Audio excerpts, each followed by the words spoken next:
you make that jump different from kind of news. the theater to crime reporting? Well, it wasn't direct, and I had been writing all through that. In other words, I was always a writer. Right.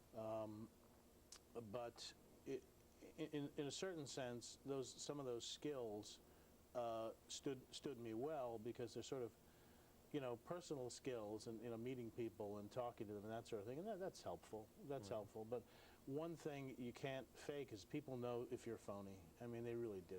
I mean, if you're like, tell me all about it so I can, they know that, they sense that, and I try and be as I don't pretend to be somebody else. I always tell people the truth, and I try and get them information, try to help them, because a lot of reporters think that people are somehow obligated to talk to them, and they don't even act like human beings sometimes. They don't even offer their condolences when they come to a house in grief. I mean, that I don't understand, and I don't understand why they're surprised when the door gets slammed in their face. Right, right. Now, do you remember the very first murder that you covered?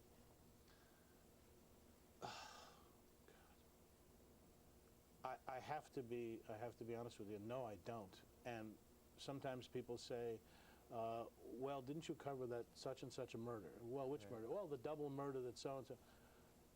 When you cover this many, no. I remember early on covering, going in the courtroom when son of Sam, David Berkowitz, was being sentenced. Right. And he started talking about demons, and someone behind me jumped over the chairs trying to get at him, to kill him, screaming. I remember that. But well, quite frankly, I don't think the first murder I covered ever got in the paper. What is that like in that particular case? Sitting there, you're looking at the son of Sam. What do you think? What goes through your mind are you a detached reporter taking down details in your mind, or are you kind of reacting on a human level to this? Both, but usually I'm too busy. My first reaction was, boy, is he pasty-faced. He's very white because he was in jail for some time, according to that. And the strangeness, professionally and personally, of a judge discussing with this guy demons. This is a judge sitting on a bench. He's saying, well, but you're confessing of your own free will. The demons didn't make you do it. Well, they suggested it, but the demons didn't make it. Why is he talking about demons with this guy? It was surreal. It was a surreal moment. Right. Now you're covering, like you said, murder almost as routine. It's your murder before breakfast, you said. Right. You come into work one day, 1990, and did you get the information on the first shooting, the shootings that didn't end up in the paper? Were you on those? Or? I didn't cover the initial shootings. Were not actually murders. The first two didn't die. The third gentleman actually died. Right. The Zodiac killer thought he had killed these people. Right. But because they fell, they went unconscious, but they did not actually die, which made him very angry later on, actually. But not until we had the third murder, the third shooting, and he died in the hospital later, right. of the man who was in his 70s, Joe Proci. Not until that point did the letter arrive at the Post. Okay. And that letter put all those three cases together. The police hadn't put this together yet. They put it together with a letter left at the scene, with a letter sent to the Post, and that brought it together. Then we realized we had a serial killer who was writing taunting letters to us, right, and thumbing his nose at the cops. Now, did an editor get that letter and bring it to you? I mean, how? It came into the city desk, and I saw it, and I had gotten a copy of it, but we didn't do anything until we could confirm they were real. And the way it happened was strange. Anne Murray was at police headquarters then. I was a street police reporter. She was in the headquarters. And she was faxing this around to people, right, to detectives. Everybody said, there are no such murders. These didn't happen.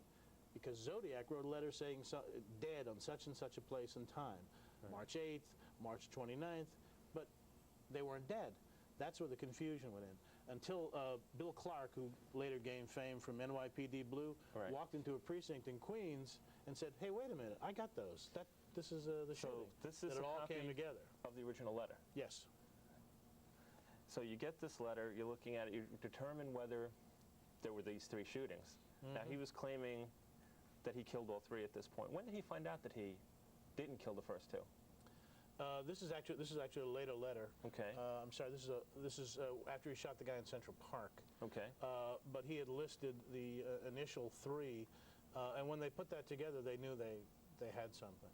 That's when they very quickly formed a Zodiac task force. Okay, now how many people were shot altogether and how many died? In 1990, you had 4 people shot, 1 person died, and then later you had a total of 9 people shot, although they never could locate one of the victims, and 3 people dead total. Okay. In the spree. He shot in 1990, stopped for 2 years, and then basically in 93 and 94 he shot again.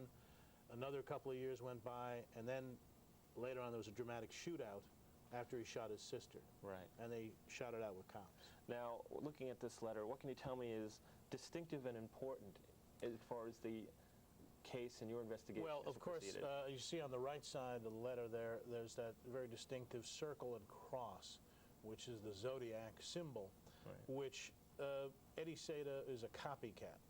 He took that from the case in the 1960s called Zodiac, right. who killed several people in the San Francisco Bay Area.